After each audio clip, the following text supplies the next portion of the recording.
I've said that 100 times. We have no plans of fighting against Europe. But if Europe wants to fight and they start this fight, then we are ready right now. There is no doubt about this. But the only question is, if Europe starts the war, unleashes this war, because that's not Ukraine. With Ukraine, thirdly, they have no peace agenda. They are warmongers. Even when they are trying, allegedly, to introduce some changes, some adjustments to the President Trump's proposal, all these changes have only one goal in mind. They are aimed at blocking and putting to a halt this peace process. They are trying to make demands that are unacceptable for Russia, and they understand this, and then later they would try to blame Russia, accuse Russia of stopping this peace process. This is their objectives, and we can clearly see that. That's why, well, if they want to go back to the reality, considering the reality on the ground, then they are welcome. We are not against this. I've said that 100 times. We have no plans of fighting against Europe. But if Europe wants to fight and they start this fight, then we are ready right now. There is no doubt about this. But the only question is, if Europe starts the war, unleashes this war, because that's not Ukraine.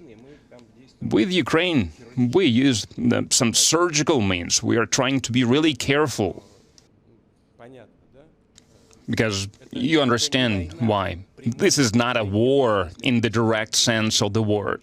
And Europe, all of a sudden, wants to start a war, and if it does start a war, then very rapidly there might be a situation where we have no one to negotiate with. For several weeks now, Kupiansk is in our hands completely, in its entirety. I believe the leadership of Ukraine are currently busy with some other matters. They don't care that much about what's happening on the battlefields. It seems they live on some other planet. And when you travel so much begging for money, probably it's difficult to follow the recent developments in the economy or the front lines. As for this is piracy, nothing else. Before that, the Ukrainian armed forces tried to attack our seaports. We reciprocated. I would like to emphasize this. We reciprocated with similar strikes. And I assure you, these strikes were much more powerful, much stronger. And first of all, they were launched against the vessels, against the ships that were used to supply military equipment and ammunition to Ukraine, and we hit precisely where we intended to. And you can see it from the explosions that were caused by the strikes, secondary explosions, secondary detonation. And what's the Ukrainian armed forces doing now? That's piracy. What kind of response could be?